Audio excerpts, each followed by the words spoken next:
In the wild, survival is a daily battle, but sometimes fate steps in and writes a story no one could ever predict. High above a raging river, a fragile lion cub took one wrong step and fell. What happened next left every witness in absolute disbelief and turned a tragic moment into an unforgettable miracle.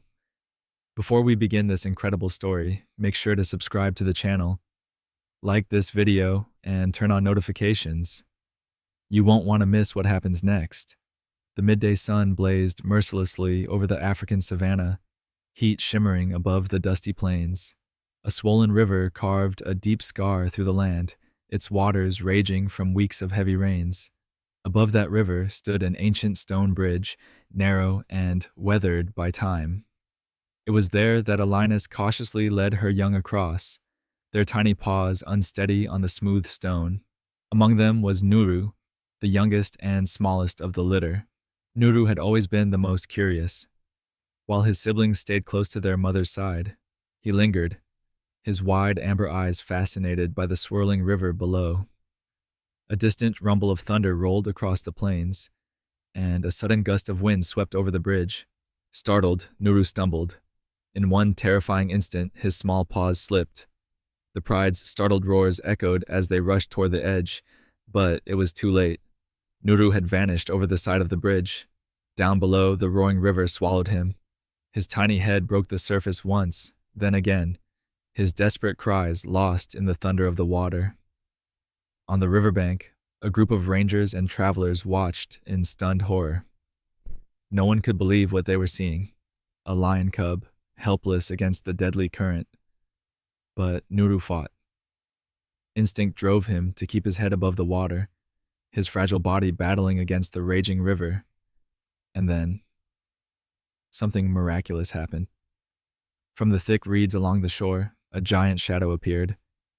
It wasn't a lion, it was Balozi, a legendary old elephant known across the savannah. His tusks were worn, his back scarred from years of survival, but his spirit was unbreakable. Without hesitation, Balozi entered the river. Using his powerful trunk, he reached into the churning waters and, with astonishing gentleness, lifted the struggling cub out of the current. Carefully, Balozi placed Nuru on solid ground, away from the water's deadly pull. Above them, the lioness roared, a deep, echoing cry of relief that carried across the plains, and as the storm clouds parted, a soft rainbow arched over the river, as if the earth itself had paused to honor this moment of unexpected mercy.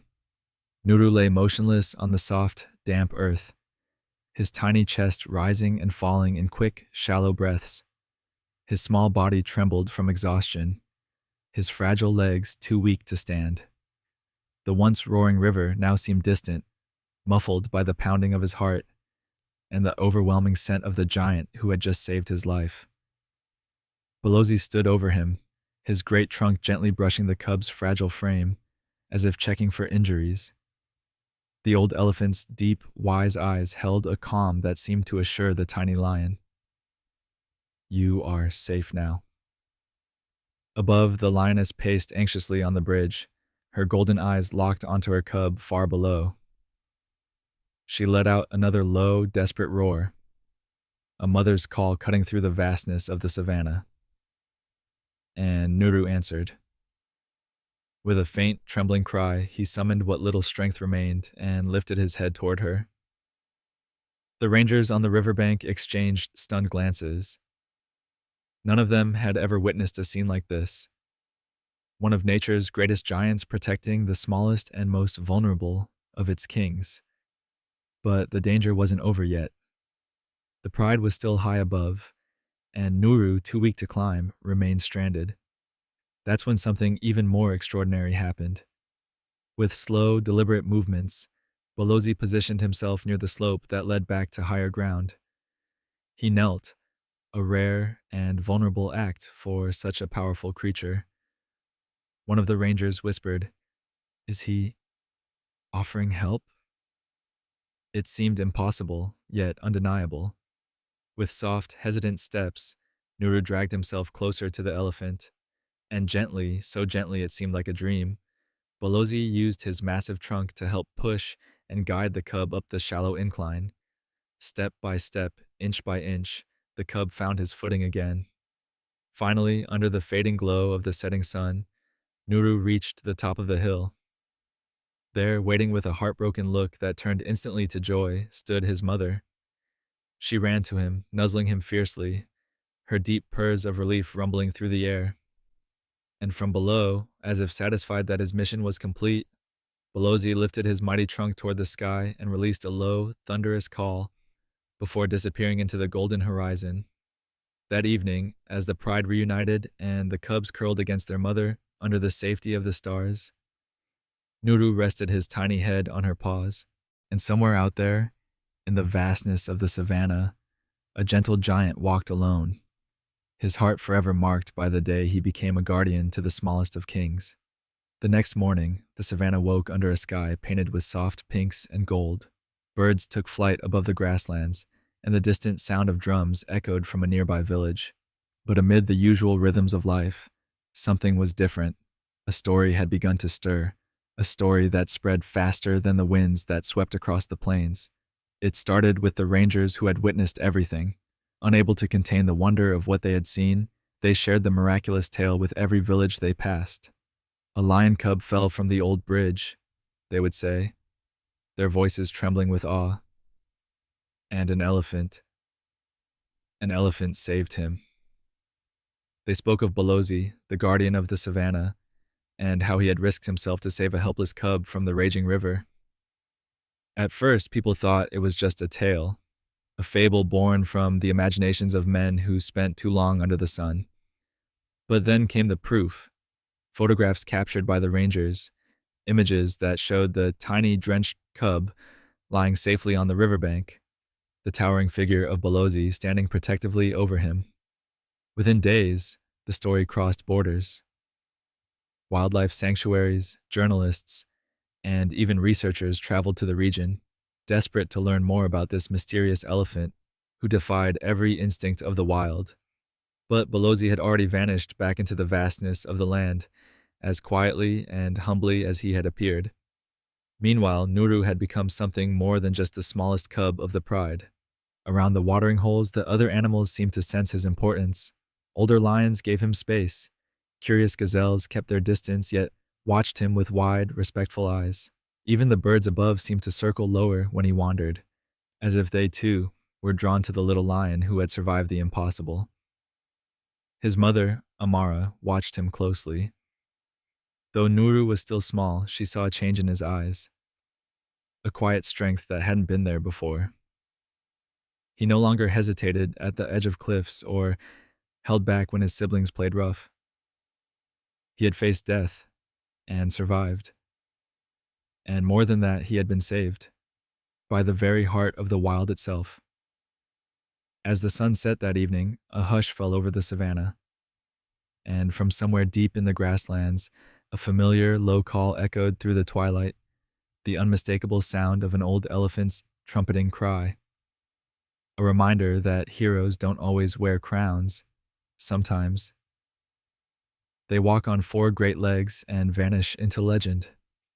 Weeks passed, and the rains that had once swelled the river subsided, leaving the land dry and cracked beneath the scorching sun.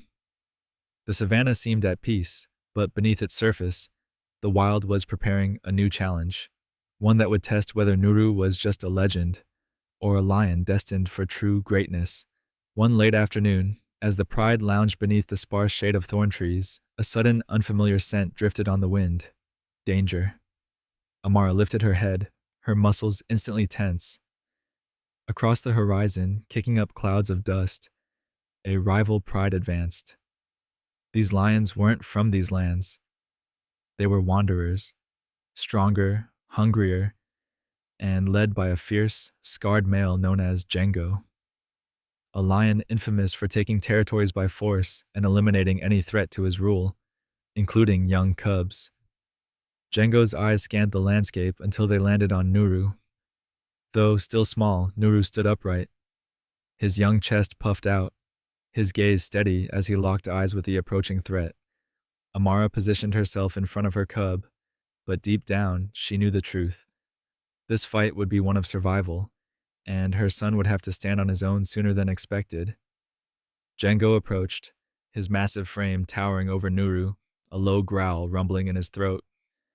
By all natural laws, Nuru should have backed down, should have run. But instead, he stepped forward. A hush fell across the pride. The tiny cub stood tall, his tail flicking defiantly, his eyes locked on the predator before him. And then something remarkable happened. From the distant hills, a low, powerful trumpet echoed across the plains. Balozi. Though unseen, his presence felt like a wave of strength washing over the land. In that moment, Nuru let out a roar. It wasn't loud, it wasn't deep, but it was fierce, unwavering, and it carried the undeniable heart of a survivor. Django paused. He looked down at the defiant cub, then around at the pride gathering behind him. For a moment, he seemed ready to strike, but something in Nuru's unwavering gaze stopped him cold. With a frustrated snarl, Django turned away, leading his wandering pride back across the plains. And as the sun dipped low, casting long shadows over the savannah, Nuru stood tall beneath the fading sky. A cub who had once fallen now stood as a symbol of unshakable courage. The savannah had long been a place where stories lived through the winds and in the silent stares of its creatures. And now, a new story was beginning to take shape, one centered around a lion cub who had survived what no other could, who had stood defiant before the jaws of death and walked away stronger. Each day that passed, Nuru grew, not just in body but in spirit. Though still smaller than his siblings, there was a new weight behind his every step, a confidence that seemed to ripple through the air wherever he walked. The elders of the pride began to notice his quiet strength. While the other cubs played recklessly, Nuru watched, learned, and moved with purpose. One golden evening, as the sky burned with vibrant streaks of orange and crimson, the pride gathered near the great cliff, a place of ancient significance. It was here, under the towering acacia trees, that generations of lions had been tested, their future as leaders decided by the trials of life and survival. Nuru's mother, Amara, stood at the highest point of the rocks. Her eyes scanned the faces of her pride, the lions who had watched her son grow from a fragile, struggling cub into something far more powerful. With a commanding voice that echoed across the cliffs, she spoke. "We have all witnessed my son's journey." The river tried to claim him, yet he returned. Fear came for him, yet he stood his ground. And when danger threatened our home, it was he who stood before it with courage no cub should possess. The older lions lowered their heads respectfully. Even the dominant males, who once barely glanced at the young cubs, now watched Nuru with newfound respect. Amara turned toward her son, her eyes shining with a mother's pride and something more profound, a vision of the future. "From this day forward," she declared, "Nuru is no longer just a cub. He carries the spirit of our ancestors. He walks with the courage of a king." A hush settled over the pride, and then from the distant horizon, a familiar, powerful trumpet rang through the twilight air. Balozi, the great guardian of the savannah, though unseen, had returned in that moment, as if to bless Nuru's rise. The sound washed over them like a silent promise, a reminder that strength isn't always in size, but in the heart that refuses to break. That night, under a sky filled with endless stars, Nuru sat quietly beneath the old acacia tree. His thoughts wandered far across the plains, to the day when he, too, would lead his pride across these lands. Not as a fragile survivor, but as a ruler shaped by trials, courage, and the quiet protection of a legend. The seasons shifted, and with them the savannah changed. Rivers dried into winding trails of cracked earth, and the grasses turned brittle under the relentless sun. In these times of hardship, only the strongest leaders could guide their prides to survival, and now all eyes turned to Nuru. Though still young, his reputation stretched beyond the borders of his territory. Herds paused when he passed. Rival prides spoke his name with a mix of caution and respect. He had not won his place through size or violence, but through the quiet, undeniable force of his courage. One fateful morning, as a red sun rose over the horizon, a crisis struck. A prolonged drought had pushed a desperate herd of rogue buffalo into the pride's hunting grounds. They were aggressive, protective of their limited water sources, and a threat to the survival of the entire pride. The elders debated, some argued for retreat, others for a reckless confrontation. But it was Nuru who stood on the great cliff and addressed them all. "We are not here to fight over what remains," he said. "We are here to find a way to survive together." With a calm authority that silenced even the oldest lions, Nuru led his pride not into battle, but on a daring journey. Across parched lands and dangerous ridges, he guided them toward a hidden oasis spoken of only in legends.